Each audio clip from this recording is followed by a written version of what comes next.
Tidak terasa sampailah waktu pukul 12 lebih. Pukul berapa sih? Pukul 21. Hah? Pukul 21, 9. Hah?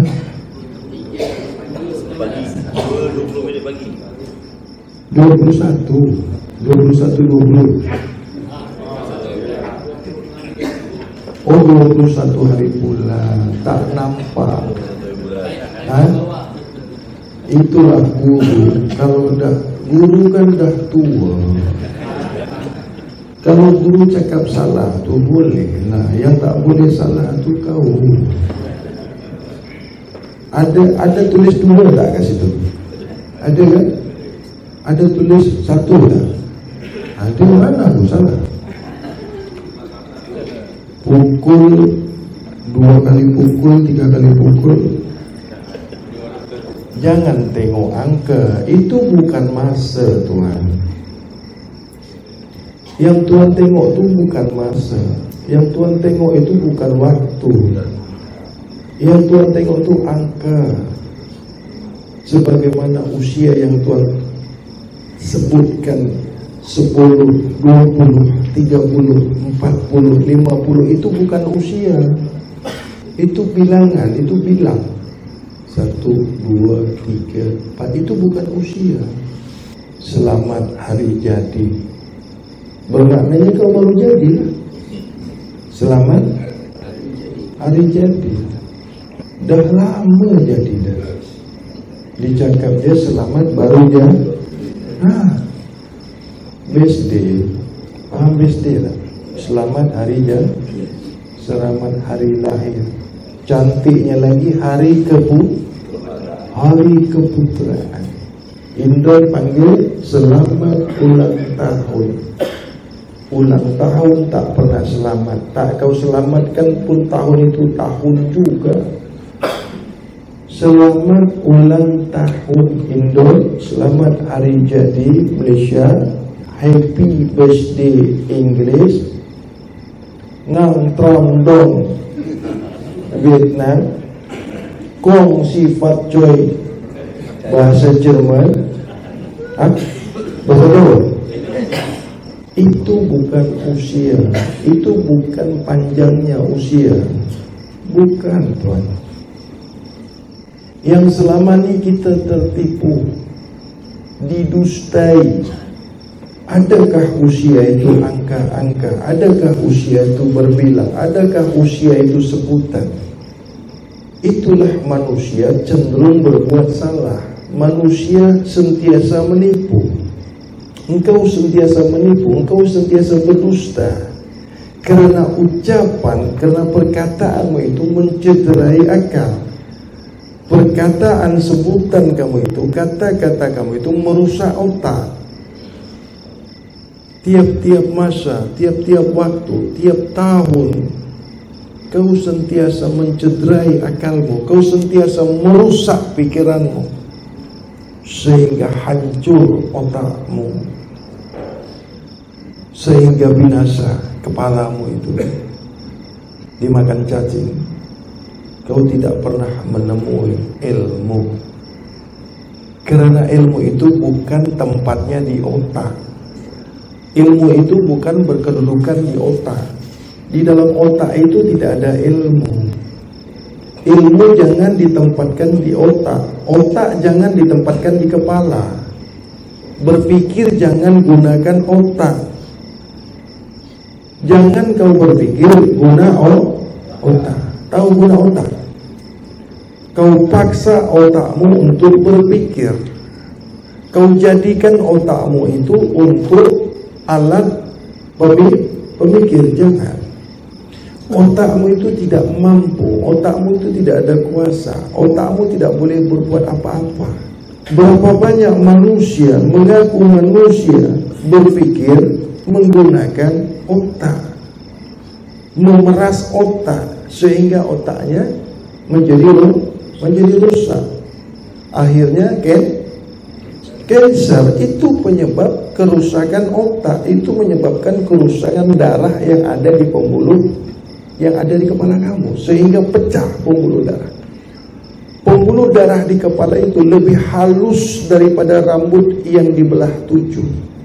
Saraf di otak kamu itu bagaikan rambut kamu itu yang dibelah 7. Itulah saraf yang ada di otak.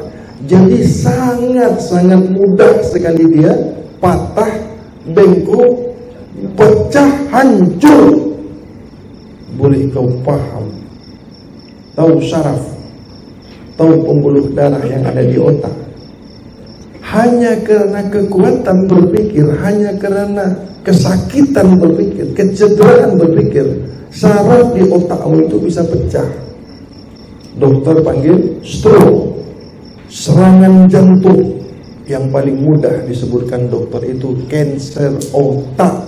Tidak pernah otak itu kanker, tidak pernah otak itu sakit, tidak pernah otak itu luka, tidak pernah otak itu cedera. Hanya perkataan-perkataan bohong, perkataan-perkataan pernyataan dusta. Apabila ada pernyataan statement mengatakan kanker otak, gegar otak, apa dipanggil? Gegar? Ada tak gegar otak? Indon panggil geger otak. Itu tidak pernah terjadi. Gegaran otak. Pernah dengar kan? Sangat pernah, sangat familiar. Apa yang boleh bergegar? Yang boleh bergegar itu apa? Bumi. Apa lagi? Ada yang lagi katakan guncangan jiwa. Coba kau berpikir, coba ambil akal yang sehat. Guncangan jiwa. Tengok bahasanya, cantik ya? Cantik tak? Jiwa yang terguncang, hati yang luka. Bukan main. Hati yang luka. Coba tunjukkan hati kau yang luka. Definisi luka. Cedera. Tahu luka tak? Apa makna luka? Betulkah hati itu boleh luka? Sangat-sangat mencederai akal, tuan-tuan. Itulah bahasa-bahasa yang dari kecil lagi sehingga kita dewasa, sampailah kita mengaku tua, sentiasa mencederai akal pikiran kita, mencederai otak kita.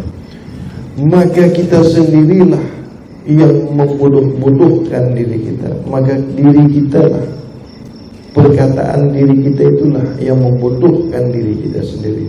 Bukan orang lain yang mendengarkan diri kita berkata sehingga dikatakan bodoh. Tapi sebenarnya diri kita lah yang mengatakan diri kita bodoh, bahlul, dikarenakan ucapan kita itu sendiri. Baiklah, kita sambung daripada soalan yang tertunda tadi, yaitu semasa kau beranak, berat kamu 3 kilogram. Kau nak dengar ni ke tidak?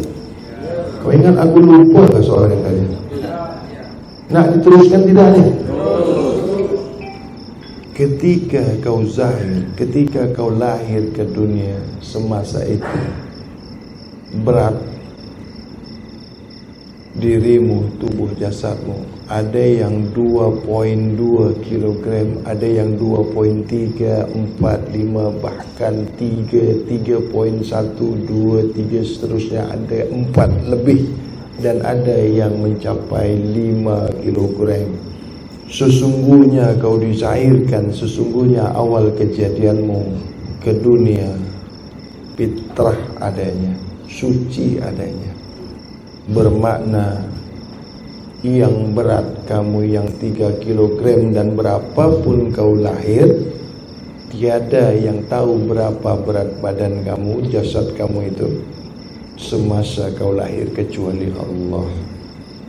Maka ketika kau hidup dari kecil lagi sampai kau mengatakan mengaku dirimu tua, mencapai 60 bahkan 70 berapapun itu, sehingga berat badan kamu itu 63 kilogram, bermakna yang suci itu hanya 3 kilogram saja, hanya 3 kilogram saja. Selebihnya tidak suci, selebihnya kotor. Apabila kau memakan yang haram sampailah usia kamu itu 60 tahun, maka 63 kilogram tolak 3 kilogram bermakna baki 60 kilogram. Itulah yang haram pada jasad tubuh kamu. Maka itulah yang tidak baik. Sehingga lebih besar, lebih berat yang haram daripada yang maksudnya lebih berat yang kotor daripada yang bersih. Soalannya, bagaimana yang selama hidup sentiasa makan yang kotor, sentiasa memasukkan ke mulut, ke dalam perut, ke rongga perutmu itu makanan yang kotor, yang haram, yang bercampur, yang subhat. Sehingga adakah kaedah, caranya, tekniknya yang boleh membersihkannya kembali sebagaimana dulu kita dilahirkan? Adakah kaedah? Jawabannya ada. Jawabannya ada kaedahnya kalau kamu mau. Tetapi apabila kamu tidak mau, maka tidak akan pernah ada kaedahnya, caranya, tekniknya. Lalu bagaimana caranya?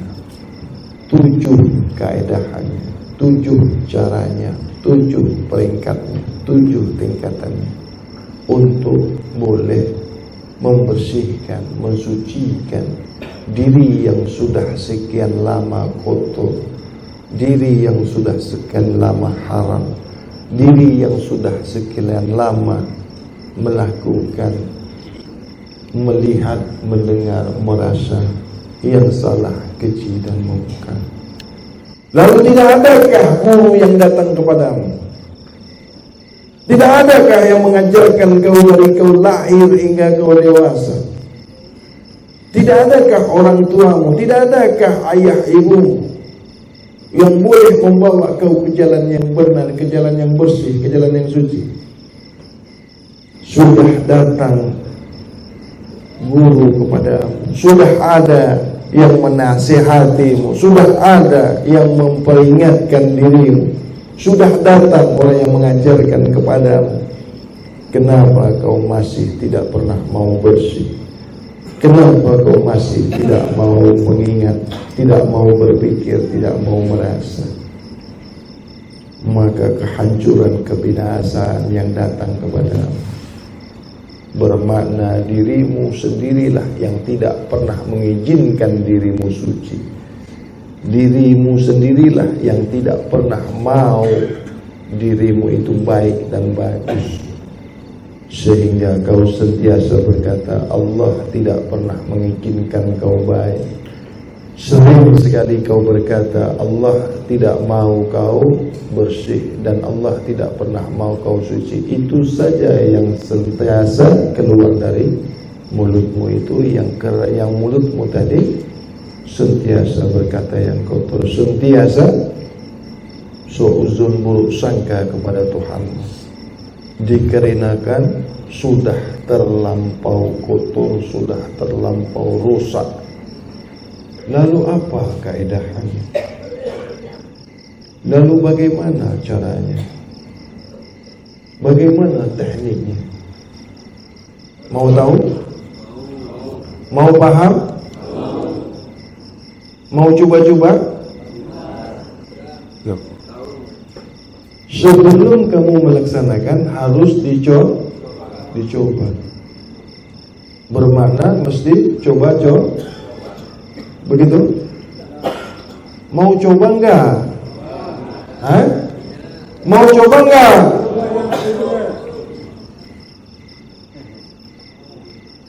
Kalau kau tidak coba, bagaimana kau paham? Kalau kau tidak mencobanya, bagaimana kau tahu?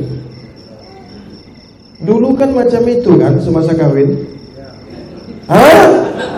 Siapa? Sebelum kau kawin kau coba dulu kan? Tadi ada cakap iya, mana itu? Mana buntat kelapa? Kau coba dulu, kau try dulu kan? Buntat kelapa, kau tadi cakap iya kan? Kau orang dengar tadi? Buntat kelapa cakap iya kan? Subhanallah, dia coba dulu. Bukan main badan kecil. Adakah kita nak kawin coba dulu? Apa saja yang kita buat mesti coba dulu apa?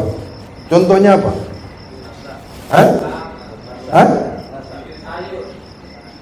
Masak nasi, masak sayur, kue mue, manis asam garamnya itu boleh dicoba. Apa yang kau kerjakan tidak boleh kau coba dulu. Menikah? Ada cakap kawin, ada cakap menikah. Kalau menikah boleh coba-coba. Apa pekerjaan, apa perbuatan yang tak boleh dicoba? Kawin, apa lagi? Syirik, lagi?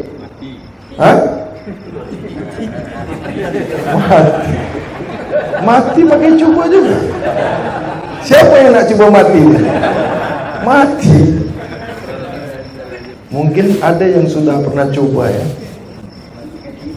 Matikan diri. Itu tidak boleh dicoba. Jangan sekali-sekali kau mencoba untuk jangan. Selain daripada itu apa? Banyak sebenarnya tuan-tuan. Kalau tuan mau paham, jangan kau coba-coba menjadi Tuhan. Jangan kau coba-coba menjadikan Tuhan. Jangan kau merasa pernah dijadikan Tuhan. Dan jangan kau pernah mengaku kau dicoba-coba Tuhan. Dan juga kau jangan coba-coba mencoba-coba Tuhan. Paham dah? Apa? Ada.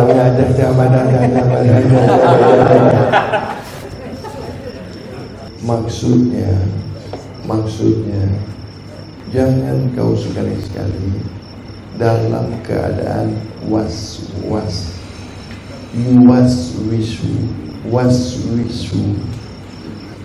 waswisu fi sudurin nas. Sesungguhnya manusia itu sentiasa dalam keraguan.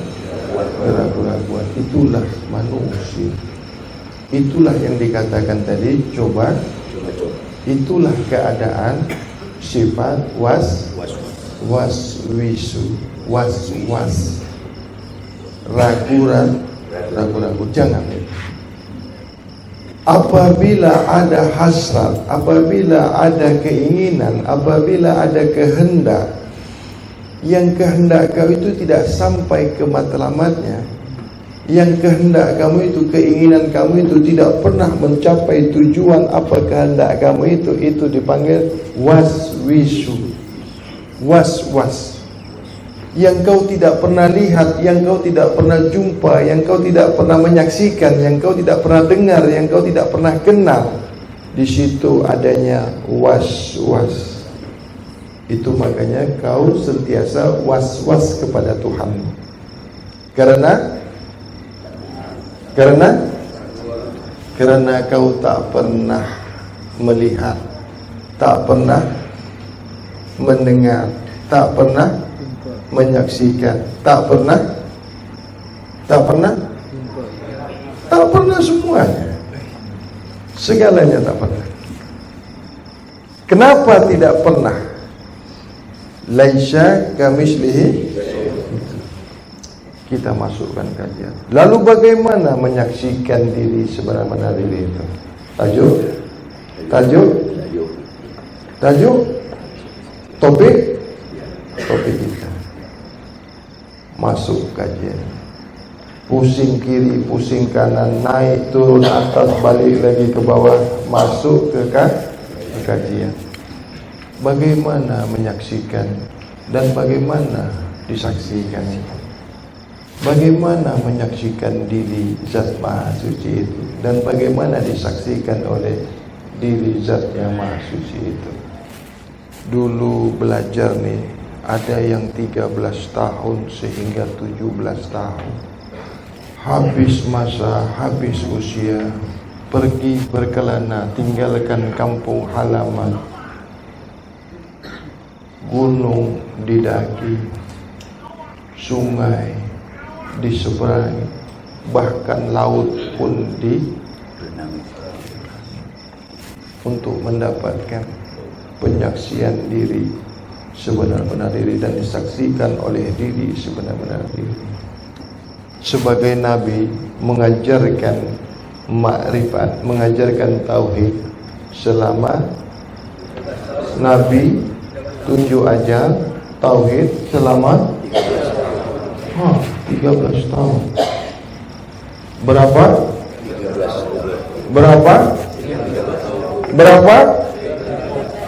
Kau nak belajar aku dengan aku berapa tahun?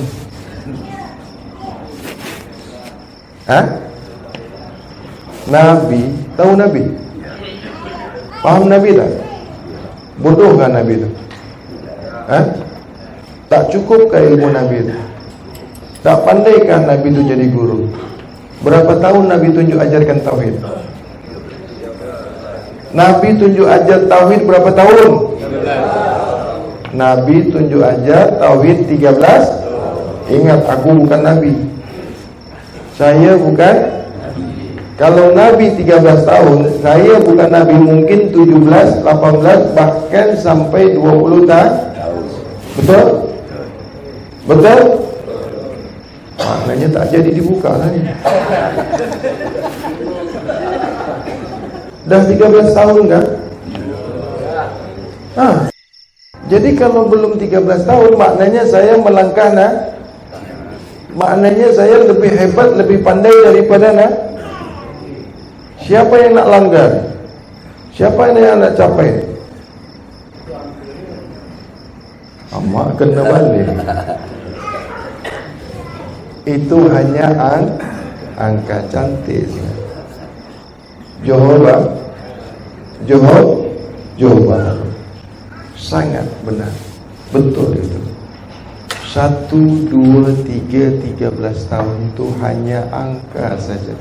Sebenarnya itu hanya tamsil saja Tuhan. Tahu tamsil? Tamsil tahu tak? Kiasa.